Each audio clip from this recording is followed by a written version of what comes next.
the trick is don't throw it out as something old-fashioned. It's got to be refined and make it better.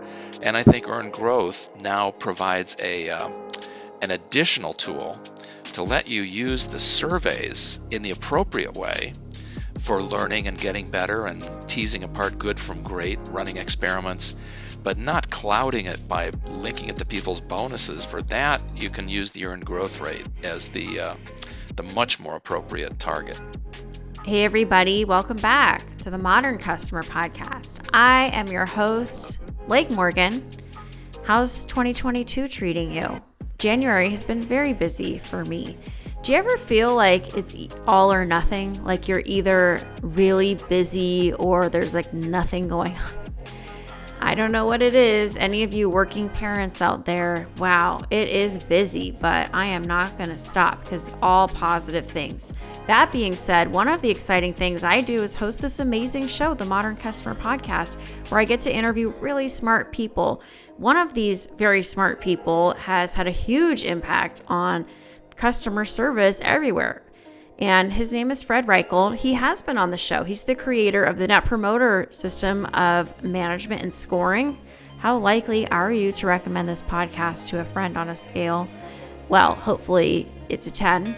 But anyway, the point is that he's back today because there was so much interest in his topic of measurement and how he really has felt like Net Promoter Score has been co-opted and used in a very negative way to manage contact center agents and track performance. And well, we're not driving the right kinds of behaviors, guys, so we got to be careful with that Net Promoter Score. But let's have Fred tell you all about it.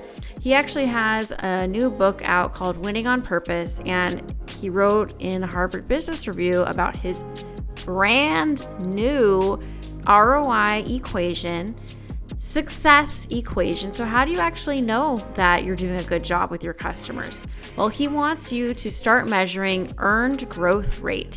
So simplified, that just means you have an ice cream store, a customer comes in, buys an ice cream, and then tells 5 of their friends. Those 5 friends come in and buy ice cream too. Those 5 friends that bought ice cream are much more valuable customers than a customer that might have seen you on a billboard. And how would you even track any of this? Well, you have to do customer-based accounting, kind of like a membership thing like Costco. Oh my gosh, so much to think about. We know if you treasure it, you'll measure it, and what's measured gets improved. I didn't come up with these phrases, but I'm using them today. So let's get to the interview with Fred Reichel, the man himself, and I would love to hear what you think about all these ideas. And if you can, please leave me a review on iTunes to help more people find this awesome customer experience podcast. Let's get to it.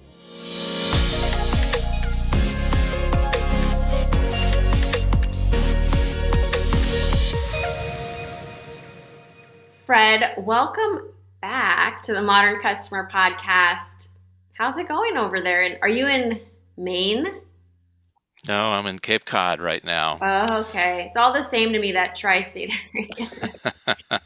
It's a pretty part of the country. Yeah, so I interviewed you a few months ago, and when I shared that interview with my community and my audience, people were really interested to learn more about what you're working on now, which is this new take on customer experience success. What does that look like? How do we measure it? Because obviously the work that you did prior with Net Promoter Score, I mean, you can't, every interaction you have as a customer, you get that Net Promoter Score survey. But last time we talked, you were saying there were some issues with how the score had been co-opted. And so I think we should kick off by just hearing about kind of a retake on why you think Net Promoter Score has been co-opted, and we'll just go from there. I'd be happy to. You know, the basis of the Net Promoter System is not how likely is it you recommend this to a friend. That's just one element that I think people have fixated on. The crux of Net Promoter is this idea that every time you touch a life, you either enrich it or diminish it. and keep people who care about enriching lives of customers, where that's their primary purpose, they need a way to measure progress and to get feedback and learn. Many times that signal, a survey, how likely is you'd recommend this to a friend, 0 to 10, just creates a universal language that people can relate to. But I think, first of all, people send too many surveys. If you've got an angry customer on the phone, this is a problem here. You don't have to give them a survey. Signals, electronic digital tracking, click patterns, repurchase rates, referrals themselves. These are signals that indicate you did enrich a life, you've created a promoter, or you've failed. And I think people have relied too heavily on surveys, and then they've used those survey scores inappropriately. They've linked them to frontline compensation and destroyed the inspirational side of this, which is I want to enrich a life and learn how well I'm doing so I can get better. Well, the instant you turn a measure, net promoter, into a target inappropriately, you've destroyed its credibility, and you're you're making life a lot less fun for the frontline employee who's begging and for scores so they get their bonus, and you're making it worse for customers who, these surveys are a pain in the what. So I preached, stop linking this to compensation. People ignored me, and I finally figured it out. I had to come up with another metric to buttress this survey-based score that's based on real behaviors. And we've found that it's called the earned growth rate, and it just simply think of it as the accounting twin of the survey-based net promoter. It earned growth keeps track of the growth you've really earned through repeat purchases, customers coming back for more, and their referrals. And that earned growth is really what you're after with this net promoter mentality. Yeah, I think that what I found, at least when I worked at a Fortune 100 company in customer service, it's just tough to change old ways of thinking. And I don't want to say that executives and practitioners are lazy, but I think it's scary to come up with a whole new system. And Net Promoter Score, I mean, it did serve a purpose for so many years, but maybe it is kind of at this point, it's time to put a new face on what success looks like. Because when you came up with that, we were in a completely different world. And you and I talked about this last time on the podcast, that social media wasn't as big, digital, mobile, chatbots. There's so much innovation and customer experience now that it doesn't make sense to use yesterday's measurement for today or for tomorrow. So I did have the chance to read your article in Harvard Business Review about earned growth rate. And I really enjoyed it, but I do admit about 2/3 down the page of the article, it started getting a little technical on the numbers. So again, I just want to go back to what is earned growth rate in most basic terms, and would you be able to give our listeners and viewers an example of what it actually looks like when implemented?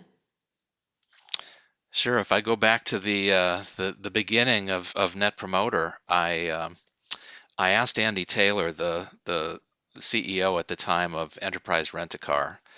He's now executive chairman, but he'd built Enterprise into this incredible success, bigger than Hertz, bigger than Avis, all of these dominant players at the time, and he's a private company and managed to blast by them in a low growth, low margin business, capital intensive business. These cars cost a lot of money. Um, and I asked him, how'd you do it, Andy? What's the strategic miracle? And he said, Fred, it's just basic common sense. He's Midwest, St. Louis, so everything is just, it's obvious. And it's true. He says, the only way to grow a profitable business is to make sure you treat your customers so they come back for more and bring their friends. Duh. And that's what earned growth rate measures. How much of your growth is derived from customers coming back for more and bringing their friends? It's that simple. Now, it takes some technical, you have to be precise in how you define it. And was it a customer 2 years ago who stopped being a customer and then they came back? And how do you measure referred business? These are subtleties that we're still perfecting.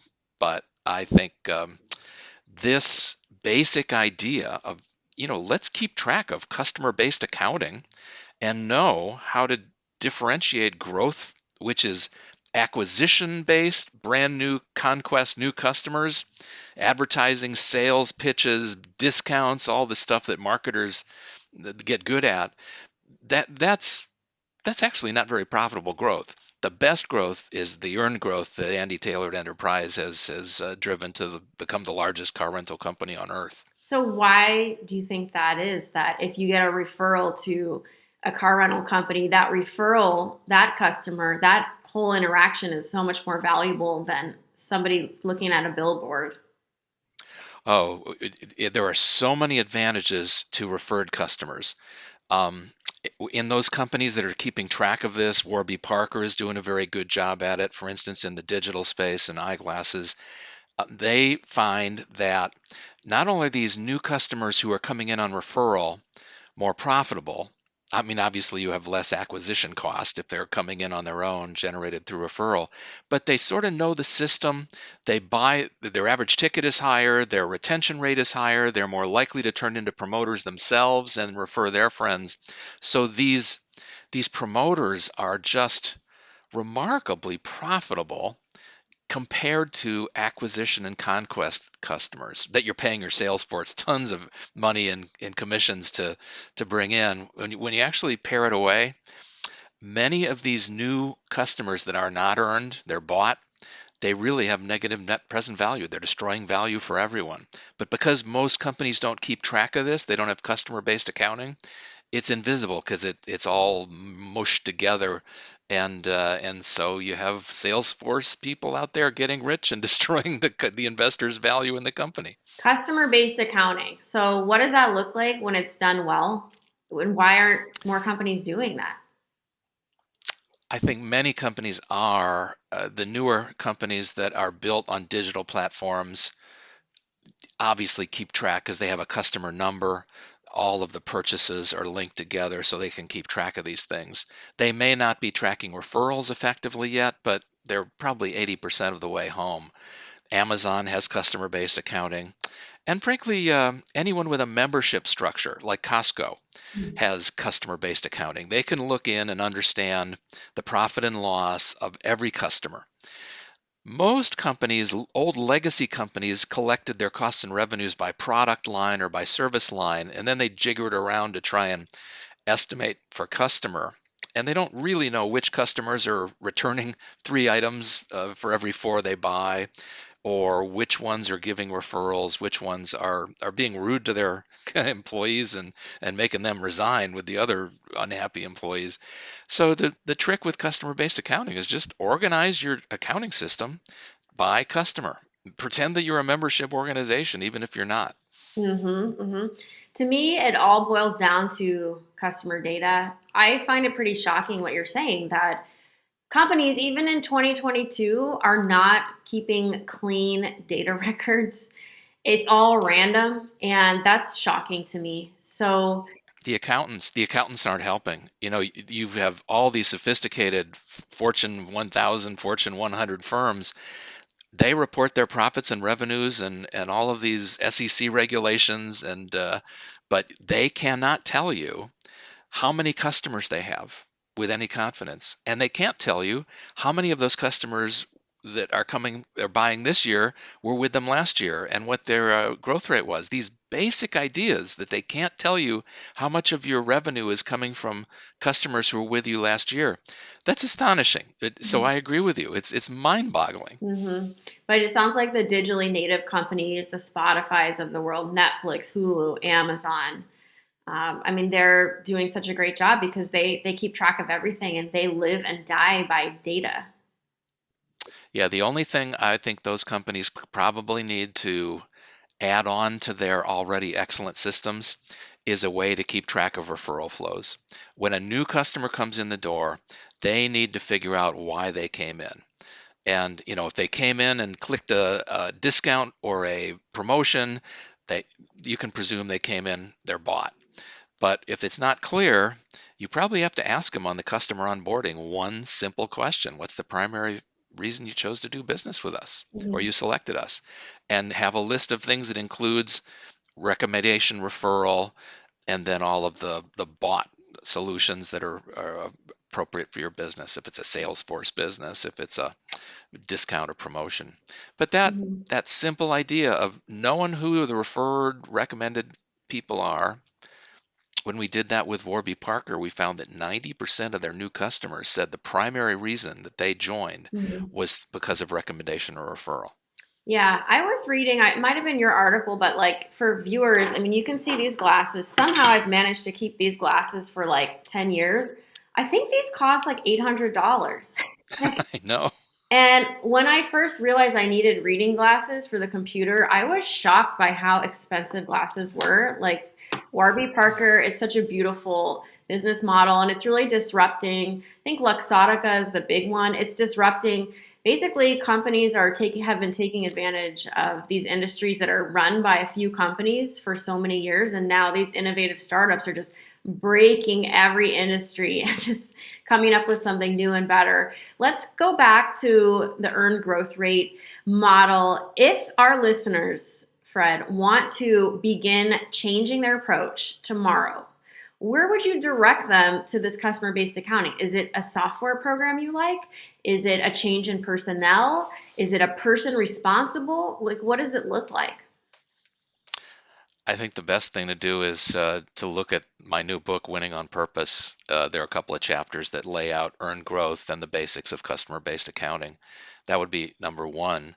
Number two is just copy what Amazon is doing in terms of keeping track, or what Costco is doing, and thinking about, I need to know uh, revenues and costs by customer, and be serious. Your accountants can track your progress that way. It's not overnight for some companies, but as you say, digital natives or anyone in the SaaS model where you've got software as a service, these companies already keep track of 80 or 90% of what I'm arguing Mm-hmm. for. They call it net revenue retention. Net revenue retention is just, how much of your revenues this year is coming from customers who were with you last year or last period. And just there are subtleties to measuring that in a consistent apples to apples way. Mm-hmm. But get net revenue retention, which is probably 80 or 90% of earned growth. It's the biggest component. Then the second component is I got to figure out how to tease apart my new customer flow into earned versus bought. And if nothing else, let's make sure there's a onboarding question that makes that clear. Mm-hmm. Yeah, that makes absolute sense. When we think about tracking all this stuff, is there a software, a program that you like that you could recommend, or type of No, program? as far as I know, no one has taken my earned growth framework and automated it. I am absolutely confident that many people will do that. It was Net Promoter. When I invented Net Promoter, no one could track that either. And now I'm told there's a multi-billion-dollar industry just focused on automated ways of gathering Net Promoter feedback and closing loops. So I suspect I'm probably launching another mini industry with Mm-hmm. this earned growth rate. Mm-hmm. And I hope at this time you get some royalties, even though you told me you don't I need know. any I really, money. You can give me your I can't. royalties. How about that? I can't complain. Life has been good to me, but yeah, I have not built the net promoter movement to get rich. Yeah. I'm pretty bad at monetizing these insights. Let's talk about CLV because I can't help but think about it as you're sharing these ideas. Are the companies that measure customer lifetime value, are they the best candidates to check out the earned growth rate?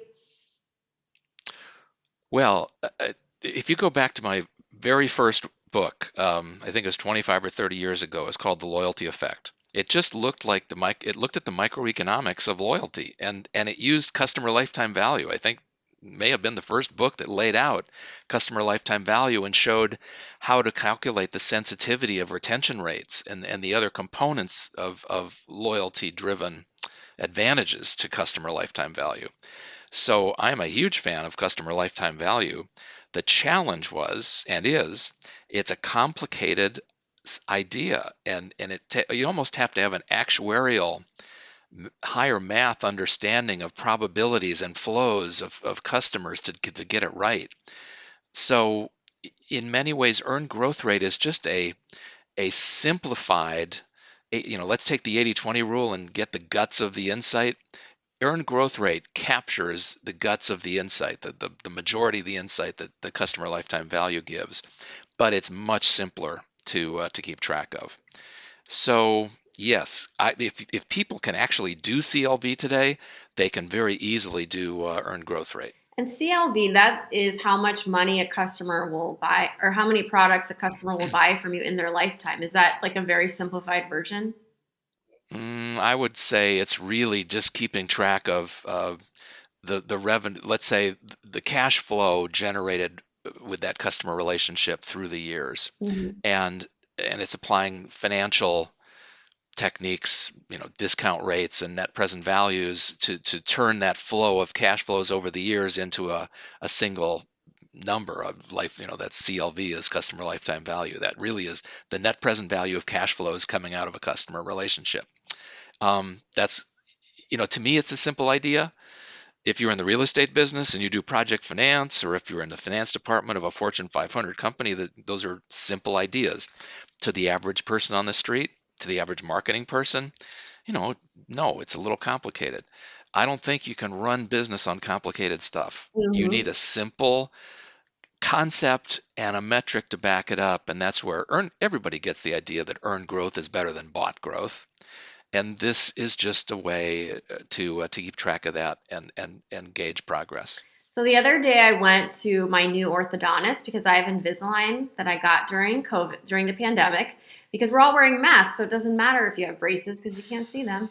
And I just moved, so I needed a new orthodontist. And the orthodontist said, "Thank you so much for coming. How did you hear about us?" And I think I might have written my spouse or my husband's name, but that to me, if somebody is looking at that, like a robot would not be able to potentially read every, like, what if I misspelled the word spouse or misspelled my husband's name? Or, like, it seems to me a person needs to compile that. What are your thoughts on how to go through all that data without misunderstanding what the customer is saying? I agree with you. Small businesses have been doing this naturally, and that's why small businesses continue to exist. They have all sorts of disadvantages, but they understand they cannot afford what I call the Shea tax. That I don't know if we've mentioned this before. Tony Shea was died tragically a little over a year ago. He was the CEO at I knew Zappos. Tony. I interviewed him for my podcast in like 2009, and I met him like 5 times. And may he rest in peace. So he did so much in Yeah, I this agree. industry. He brought a lot of good things to the world. He had a saying that he couldn't afford to pay this crazy tax and I call it the Shea tax, sort of a play on words because there was a Shays Rebellion, totally different spelling back in the American after the American Revolution, but the Shea tax rebellion, the Tony Shea version is um, tax the tax for not being special for customers Mm, is that you've got to pay marketing and sales and advertising and discounts that when you add it up that isn't a huge tax rate. And he said, I just can't afford to pay that as a startup business. yeah. How no small business can afford to pay the Shea tax. And that little insight that, well, if you're not going to pay that tax, you have to earn your growth Mm. by delighting customers in a way that makes them want to come back for more and refer their friends. And this, in another way of thinking about the advantage of earned growth is Tony Hsieh's. We cannot afford to pay that tax Hmm. for not being great for our customers. So brilliant. And it's just like a basic idea. You have to go above and beyond. You have to be great because there's too many others out there who are happy to take your customers. And I think that's becoming more obvious now with so many startups disrupting industries. You mentioned Warby Parker earlier in the interview. Is there another example of a company that you think is doing interesting work that we could share with our listeners and viewers with regard to earned growth rate? Well, just people who are earning outstanding earned growth, right? I'd include Chewy, the pet food, Mm-hmm. online pet food Yeah. and veterinarian supply firm. They have a philosophy of delighting customers. The Peloton, even though the stock has been volatile, Peloton has a core philosophy of really doing great things for their I'm a customers. huge And Peloton I fan. think they are going, they'll sustain a brilliant future. Um, in the early days, everyone thought Amazon wasn't going to succeed. They had enormous customer loyalty and earned growth. So when you go through Winning on Purpose, the book, you'll see a few dozen companies that are just outstanding at they have high net promoter scores and they have high earned growth. The two are measuring the same core idea that you're delighting customers and getting them to come back for more and bring your friends. And it's that engine that drives prosperity. Mm-hmm. Big businesses forget that. You see the world through an accountant's lenses and you think profits is the objective of the business. It's not. I mean, for a great business, profits is necessary. The goal is to enrich the lives of your customers. And one of the stunning things I found in researching this book is only about 10% of large companies think that their primary purpose is to make their customers' lives better. Mm. It's stunning. So, and we have powerful evidence that that's the only purpose that leads to great results for employees and shareholders. Mm-hmm. This notion of, oh, balanced stakeholder interests, we want to make everybody happy, that really is fuzzy thinking that if you don't put customers first, uh, good luck at avoiding the Shay tax and getting rich. Yeah, that's so wise. I'm a huge fan of some of the companies you mentioned.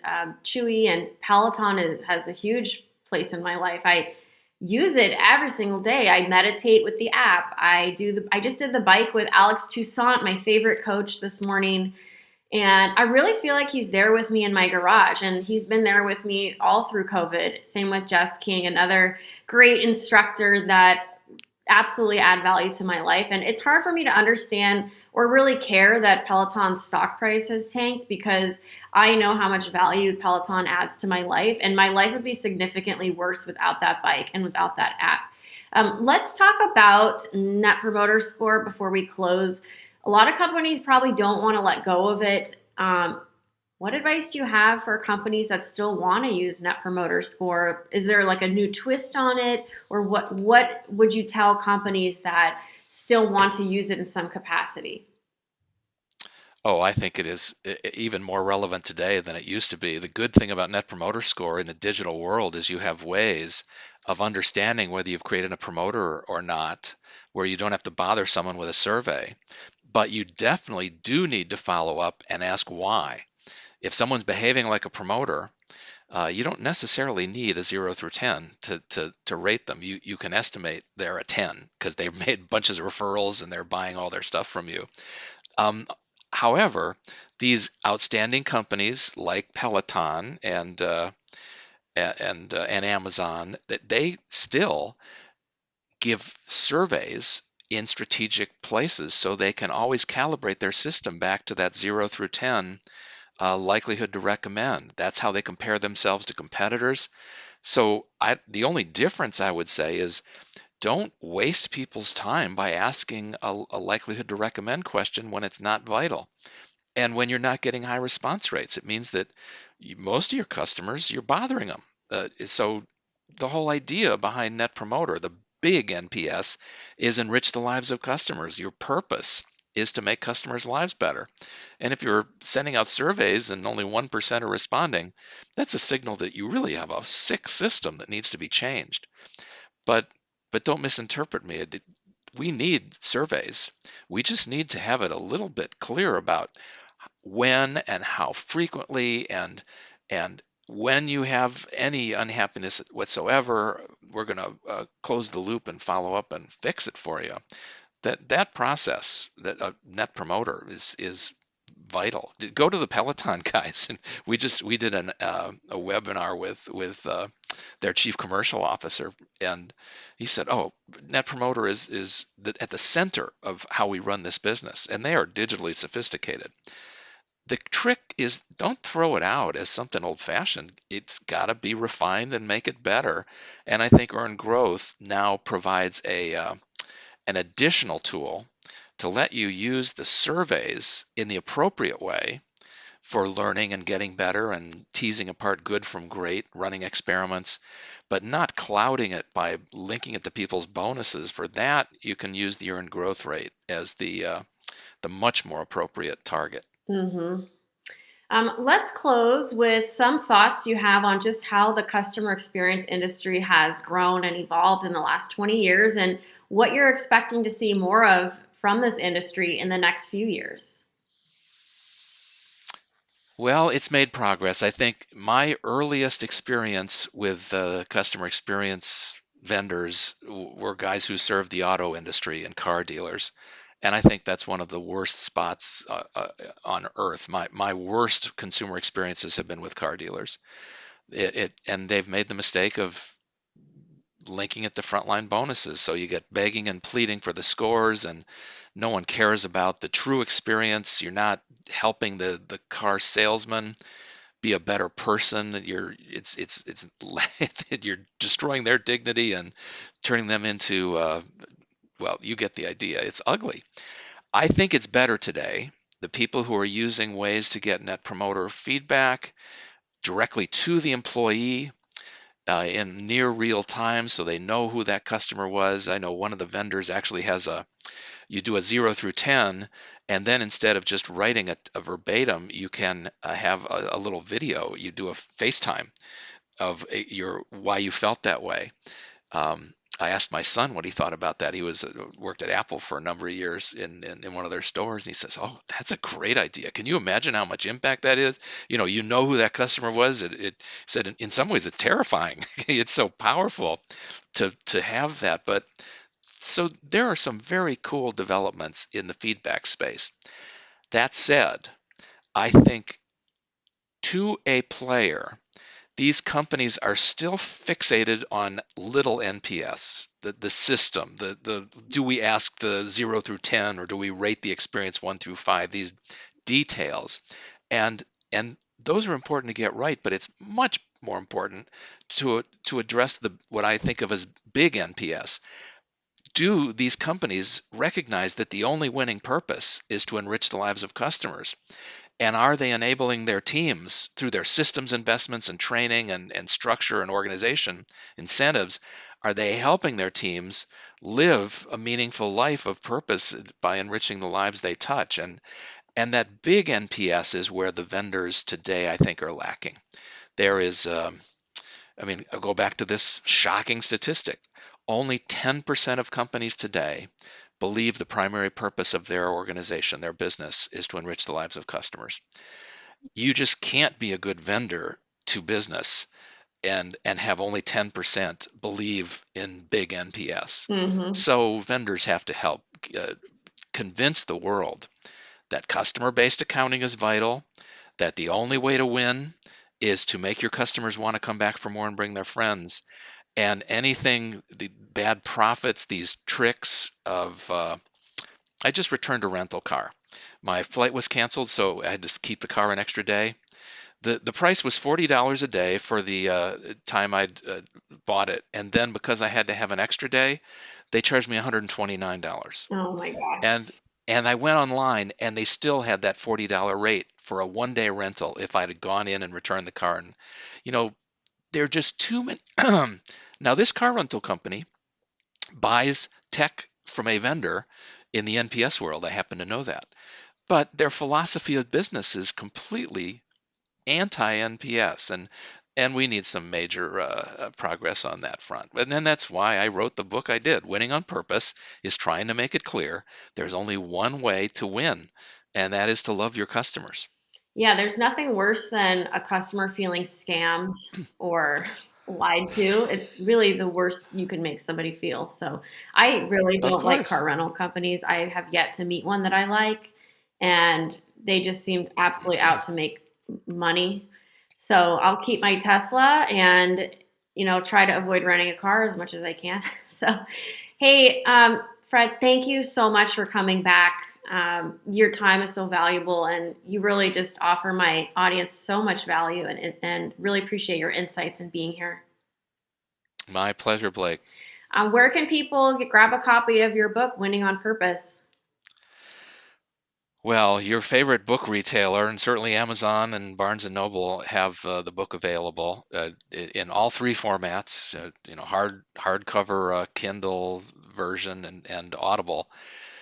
And I'd go, check out LinkedIn. My newsletter on LinkedIn is moving. Net Promoter 3.0 is what I laid out in the book. It's really state of the art, but we're already moving into Net Promoter 4.0, and my LinkedIn newsletter, Customer Obsession, is a great place to get the latest. Awesome, Fred. Well, thank you so much for making yourself available to me and my audience. Everybody, you've been watching and listening to the Modern Customer Podcast. And until next time, thanks for tuning in. Thank you for listening to this podcast episode. Please subscribe, and don't forget to check out my new community at customerexperiencecommunity.com. Join your peers, get access to incredible resources, and become a founding member. See you there.